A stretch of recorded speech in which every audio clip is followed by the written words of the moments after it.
Ayan o, zero visibility dito sa part na to. Welcome to Aurora.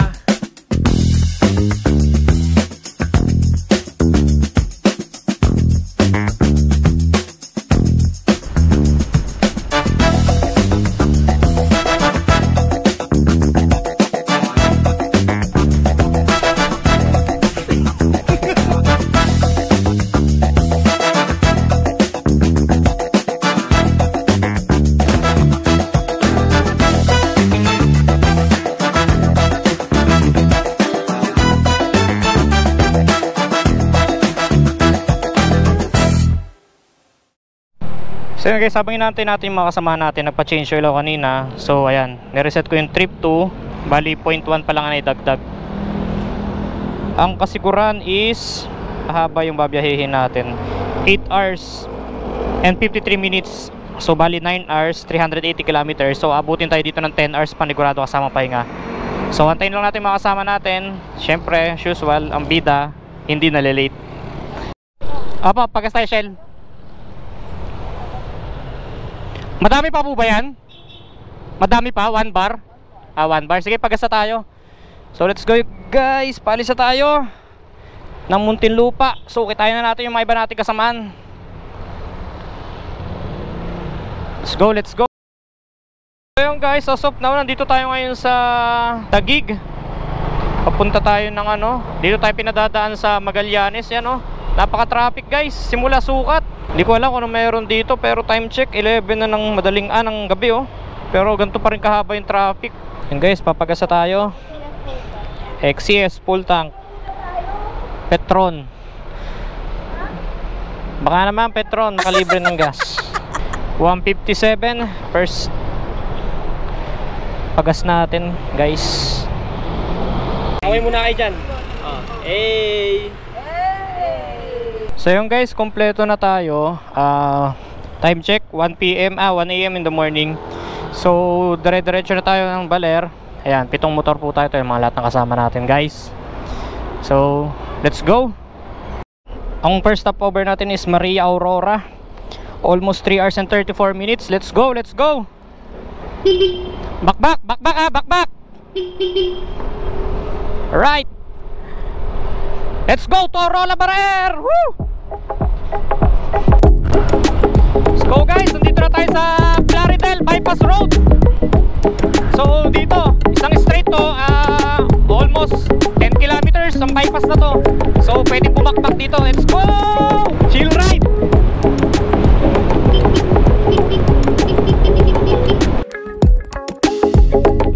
So yun guys, kung nakikita nyo, napakadilim ng daan no?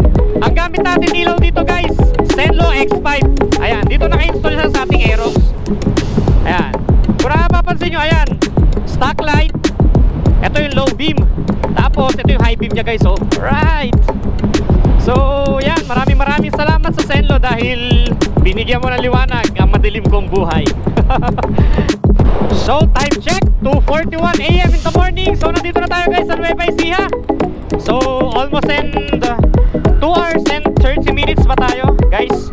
You know, welcome to Nueva Ecija. Dito natin yung mga kasama natin guys. Yan, dito sa gilid. Dito yung nakaarang. Tingnan sila.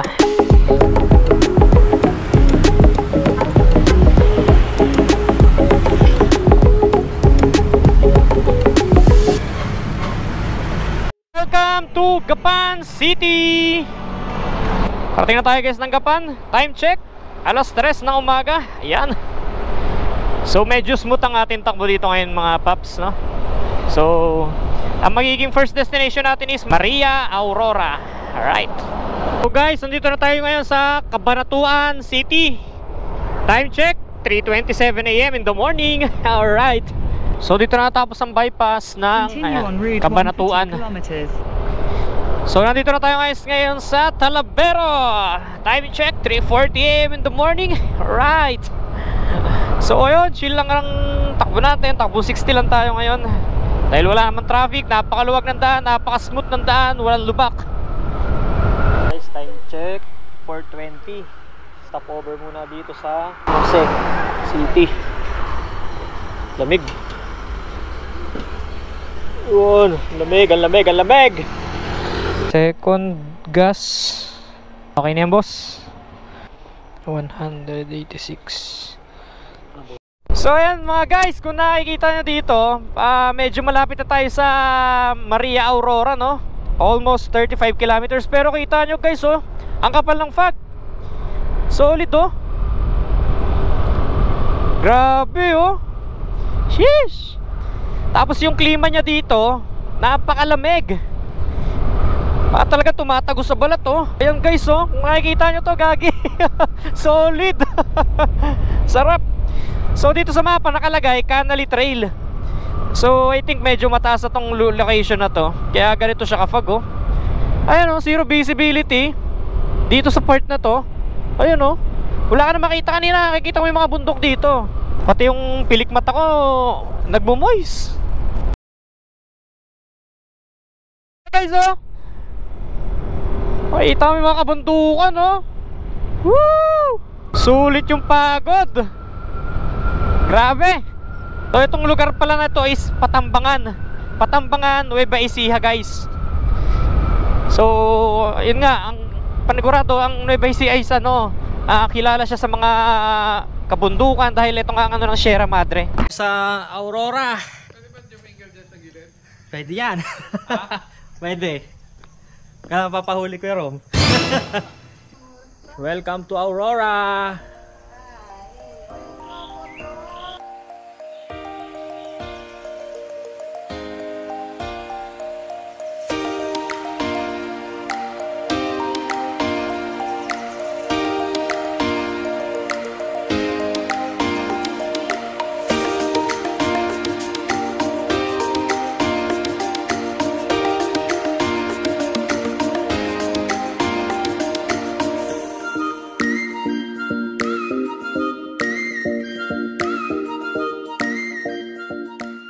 So yun guys, time check 6:27.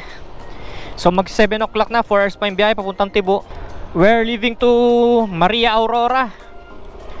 So yun guys, kung nakikita nyo, napakaganda ng kabundukan dito, ambience, yung fog.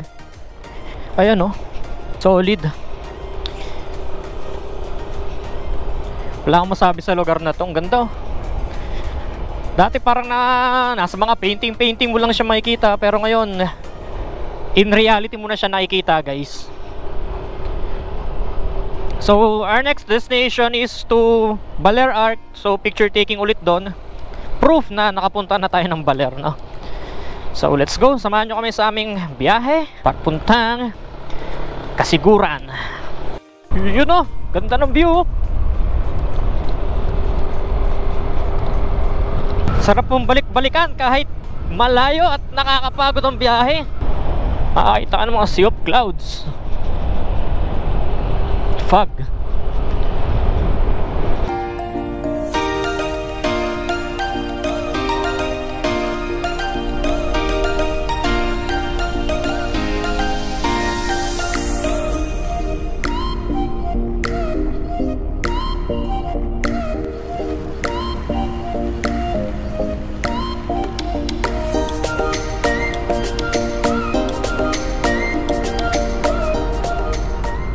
So guys, time check 10:30 in the morning. So nakarating na tayo doon ng Baler Arc.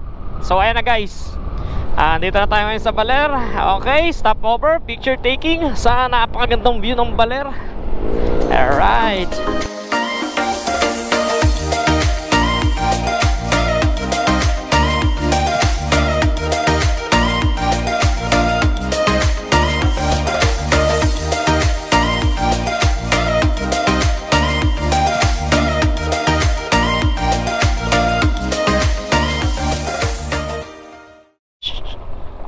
Time check, ayan, 8 o'clock, sarado. Andito na tayo. So ayan guys, nakikita nyo yung tulay.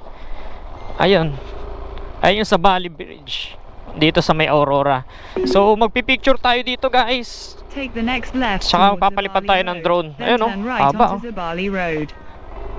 Dito na lang tayo. Park na lang tayo dito ng ayos. Let's go, let's go. So guys, nandito na tayo ngayon sa Bali Bridge. So may babayarang 20 pesos para sa parking. Ang view ng Sabali Bridge sa Aurora. Isang haba siya. Parang almost ano rin ata siya. 100 meters. Ito yung tatamban sa inyo. Ilog. Punta tayo sa Sabali Bridge. Yun oh. Parang ang kipot. Right. One way.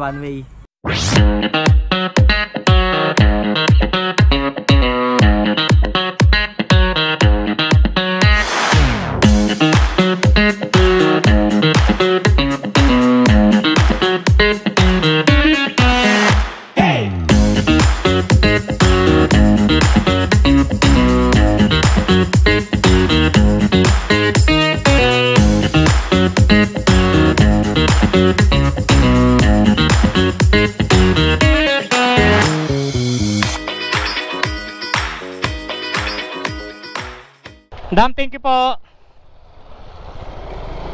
So yun mga paps, after namin dito sa Sabali Road, o ito yung tinawag nilang Sabali, ang tawag dito bridge. Ayan. Natutulala na. Tinatamaan na tayo ng antok guys. So papunta na tayo ngayon ng Balete Aurora. Yun yung tinatawag nilang Tree of Balete ba yun, na matanda na daw. So yun naman ang kasunod nating destination. So ayun guys, kakain muna kami dito ng breakfast. So dito namin napiling kumain sa Topsy Spot. So dito muna guys, hanggang dito na muna. Gutom na kami, tinaantok na rin kami.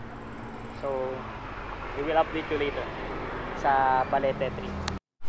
So ayan, sa Topsy Sipat. Ayan, sipat na sipat oh. Si Boss Sipat. So ayan yung mga choices, mga meals nila. Itsura ng gutom. Ayan, mga itsura ng gutom. Itsura mga walang tulog.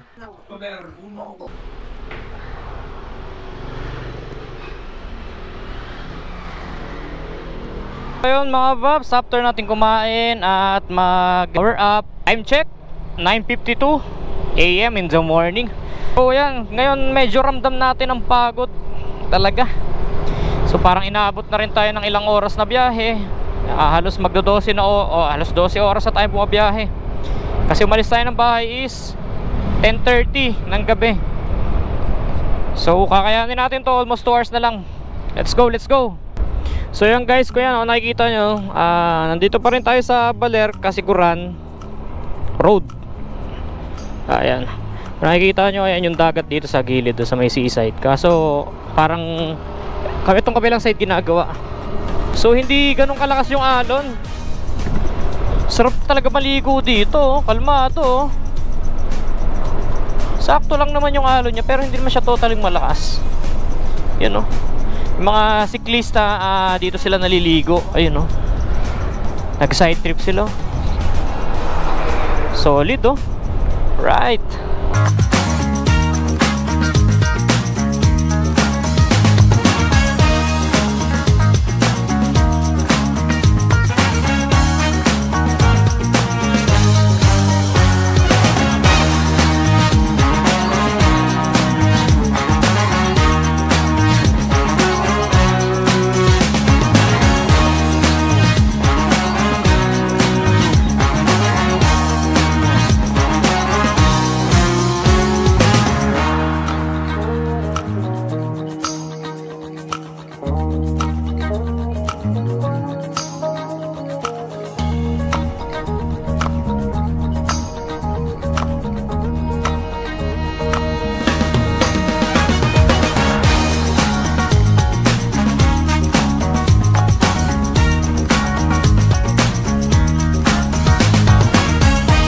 Na pwede mong balik-balikan kahit napakalayo niya, kasi worth it. Grabe, ang ganda sa Pilipinas.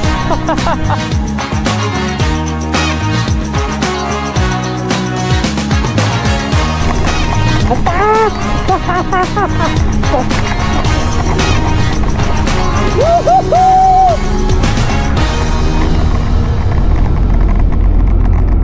ang taas dito, grabe! Ah!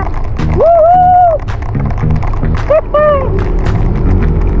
Grabe ang tarik! Sobrang tarik, guys!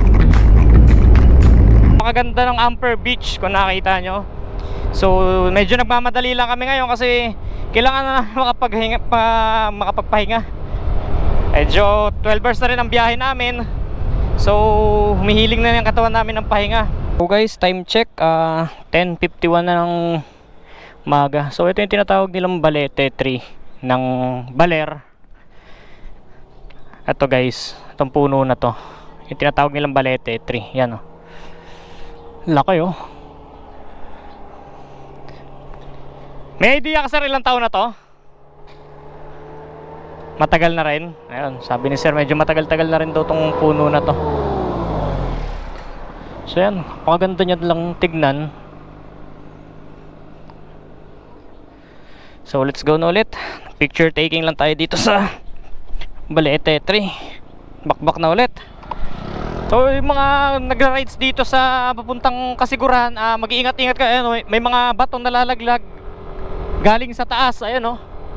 Itinatabi na lang siya. Yung kanina hindi natin na-videohan na actual. Pag nanggaling yan dito sa bundok tapos bababa, pwede ka ma-aksidente dyan.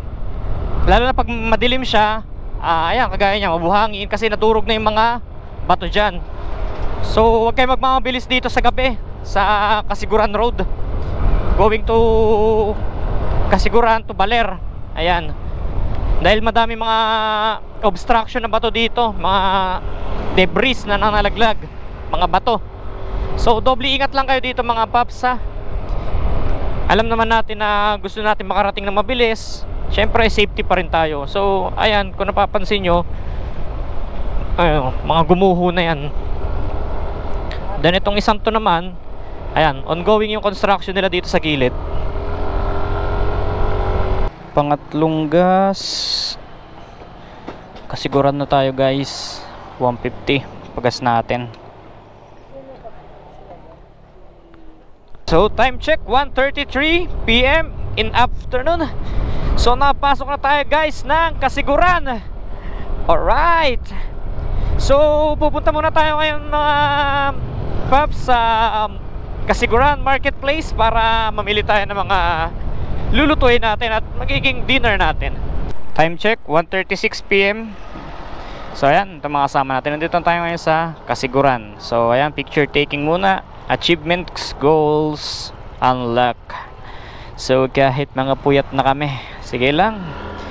Basta may nakikita kaming ganyan, no? Wala ng pagod. Pero ang tutuusin talaga, pagod talaga kami.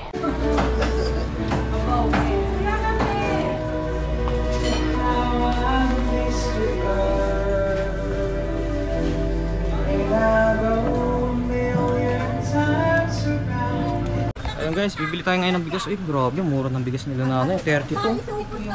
32. Ayan yung maganda dyan, Nay. 35. Pinakamahal nila 35. Ako na 25 kilos. 850 and 25 kilos. Grabe, oh. 218? Oo. Ate, bigyan mo ako ng ano, 4 na kilo, 5 kilo sa 35. Ang mga 35. Yan po yung pinakamahal, 35. Pinakamahal. Ano ka naman po, ate? Mga paps, after natin sa pamilihan ng Kasiguran, 49 minutes and 29 kilometers papunta sa Tibultidal. So namili na tayo ng mga pagkain na pwedeng lutuin, bigas, ulam, pang-almusal, kape, soft drinks, yan. So let's go. So mga paps, nandito tayo ngayon sa Barangay Cozo, kung saan dito tayo pinadaan ni Google Map papunta ka sa Tibutidal. So bali ang mangyayari, ito kung nakita itong paligid, wala siyang mga poste. Tapos ang lalaki ng patlang ng mga bahay. Ayan, kagaya niya, no. Bago magkaroon ng isang bahay para mga aabot pa ng mga 300 meters. So pag gusto nyo dumaan dito tapos madaling araw kayo, doble ingat lang din kayo kasi yun nga, walang ilaw dito. Meron na sila dito, mayan, poste ng kuryente. So hindi ang poste ng ilaw. So possible sa gabi talaga, hindi pala possible. Talagang pagdating dito ng gabi, sobrang dilim. So kung wala kayong mga mini driving light, doble ingat lang kayo dito. Kasi syempre bundok pa rin to. Okay, pupunta dito na mag-isa, nakakatakot talaga. Tapos yan, ito makikita nyo, puro puno. Wala na kayo pong makikita. Wala pa kadalang ng bahay dito. Madam, pwede magtanong, saan nyo papuntang Tibo? Dito? Dito na ba magbabayad? Environmental fee lang po dito. Magkano? 10 pesos po. 10 pesos per head.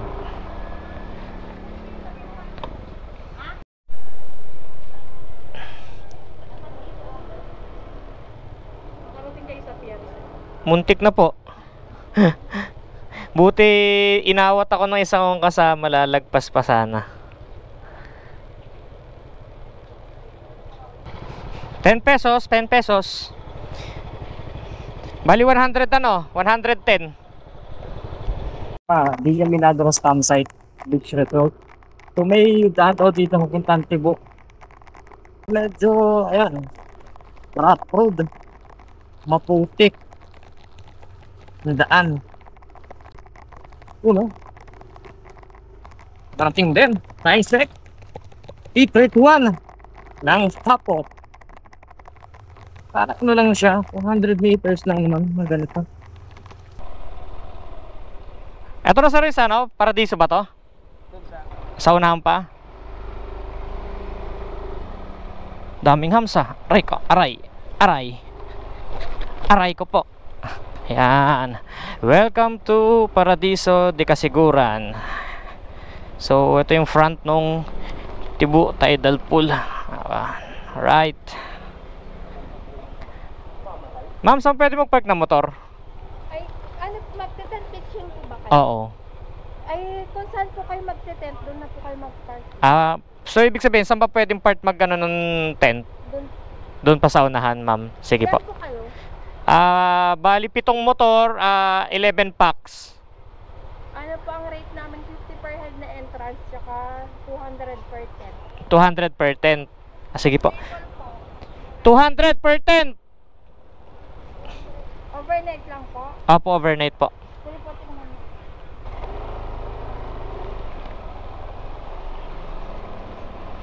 So ayun, 50 pesos. Then 200 para sa tent pitching. Yun oh. Grabe oh.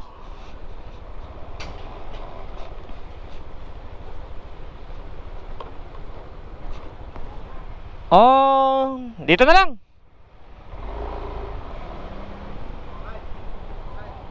Yun oh.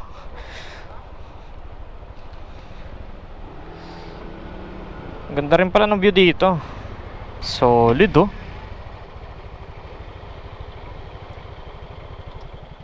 Instagrammable. Ganda dito mag-picture. Kuha ng mga rock formations nila. So may mga family room din sila dito. Piso wifi, tindahan. Ito ako maglalagay ng sticker. Ate, 1,750.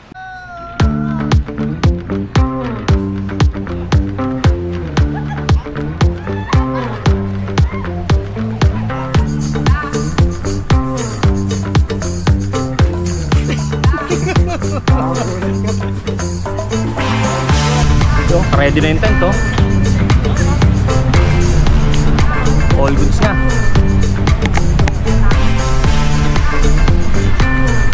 Pwede ka rin dito mag-ano, volleyball.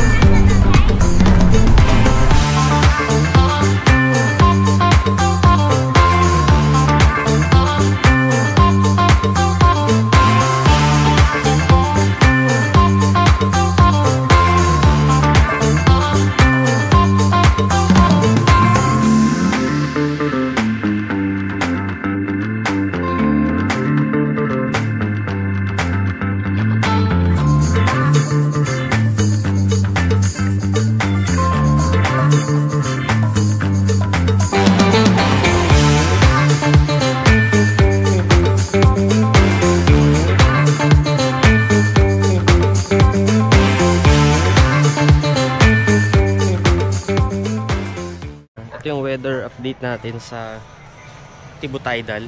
So ayan, oh.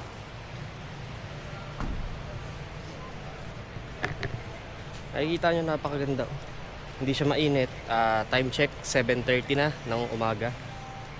Yun, oh. Kalmado yung tubig, oh. Pag mga gantong medyo umaga, medyo kalma yung tubig. Pero kagabi, sobrang lakas ng alon, guys. Snorkeling, oh. Sabi nila madami daw isda dito, eh. Pwede natin i-check kung madami talaga yung isda. Ito yung ating GoPro. Let's go! Ligo tayo, guys. Woo!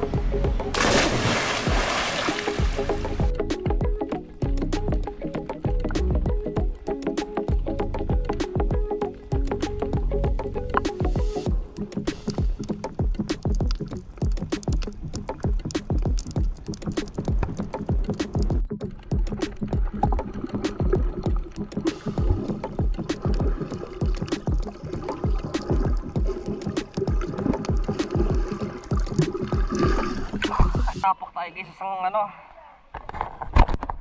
si urchin, pusang ina. Hindi ko makita eh. Mga lagpas 10 no? Oo, lampas ah. Ang dami oh. Ang daming kama oh. Kaya na guys, dali tayo. Putang ina, sakit. Kuya, yung kamay mo kuya. Dito oh, yung kamay ko.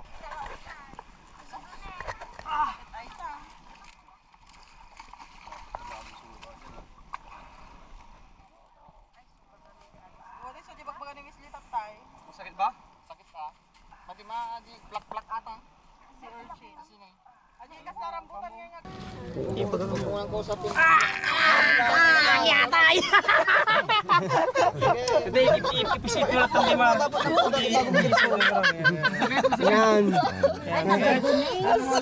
Parang ano yan, alcohol. Ipisit mo. Masakit na nakakakilit eh! Ha? Kaya ba pala? Sana. Baka may challenge na sa mga ano.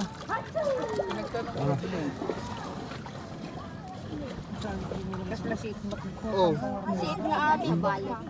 Dami oh. Hindi matatanggal lahat. Sige, kanyo pa, kalamansi. Sumaga. Namaga na. Kasi may tusok-tusok na maliit talaga yan. yun. Eh. Sir, thank you po ah. Thank you. Tanggal na hap. Wala. Tawag na, may pinamit para sa sakit ko na. Mga ilang araw din po matutunaw na rin. Matutunaw na po tayo. Hindi siya, masusugat lang yung balat niya. Pag pinilit niya. Ano lang, suka, saka inihaw na kalamansi. Ayun, ginawa na nila. Okay na po yun? Ganyan talaga. Magtitiis ka. Inom ka, mayroon kaming gamit doon. Hindi po, salamat po. Ayun pala, binigyan na pala eh. Kano yun? Kano yun? Pang-apak mo. Nakaganyan ka. Oo, nakatingkayad siya. Toast. Aray ko! Aray ko. Ano na yung kalamansi mo? Na ano na? Napiga na uli? Parang wala pa ata. Kinit natin sa kutsarang ano, tapos saka natin ibuhos. Ulo-ulo sa ano. Ayaw saan? So yun guys, good morning. Dito tayo sa Paradiso de Casiguran. So dito tayo nag-overnight, nag-tent pitching, no? So ngayon tinamaan tayo ng sea urchin, nakatapak tayo kanina. Pero iikot pa din tayo. Kahit may drone shot na tayo, pero mas maganda makita natin mas malapitan yung ano. Ito nga, aray ko, rock formation, aray ko. Papansin nyo, para siyang hagdan-hagdan na bato, no? Ayan. So maganda rin dito sa rock formation nila. Pwedeng pang ano, Instagrammable pic. Pag gusto nyo mag-ikot dito guys, tanggalin nyo yung magchinelas kayo kasi masakit sa paa. Tagas yung bato. Yung rock formation nila dito sa malapit agad yung Shura. When it comes sa water naman, malinaw naman. makikita ka rin isla. Medyo mabato nga lang talaga kung gusto mong maligo dito. Kung gusto medyo peaceful ka, wala masyadong tao, doon pumunta sa dulo. Pwede rin kayo mag-surfing dito dahil yun nga, medyo malakas yung alon, yung waves ng tubig is good for surfing din sa mga beginners dyan. Pwede kayo mag-aral ng surfing dito. So yun lang, yun ang pinupuntahan dito sa Pasiguran. Itong malaking rock formation nila na to. The rest, wala kang makikita ibang rock formation dito sa area na to, kundi dito lang talaga. Kain na. Let's pray for food. Give the Father, the Son, the Holy Spirit. Amen. Bless us, O Lord, and these thy gifts which we're about to receive from thy bounty through Christ our Lord. Amen. Amen, Thank you, amen. Lord, for food. Thank you, sir. Thank you, Lord. Maraming salamat po sa salamat po, Lord. Piling po niya ang sobrang aksidente po niya pinagsasabi sa prayer. Amen po, Lord. We ask you, Lord, to grant us your Spirit, Lord, and your holy angels and us for Lord, guide us with your most precious blood to cover us, Lord. Kasama po, Lord. Huwag ko na maayos ang mga pamilya namin at sa ganun sana namin sila na mas maayos dito yung pamilya, Lord. Send us your angels, Lord. Alam namin din ito kami po kayaan. Isa man sa po namin po ay mawala po, Lord. This we ask in the mighty name. So guys, ayun na, kapag tayo magdasal, magdasal kami lahat na maging safe sa aming biyahe. So, going back to Manila, back to reality. Let's go na.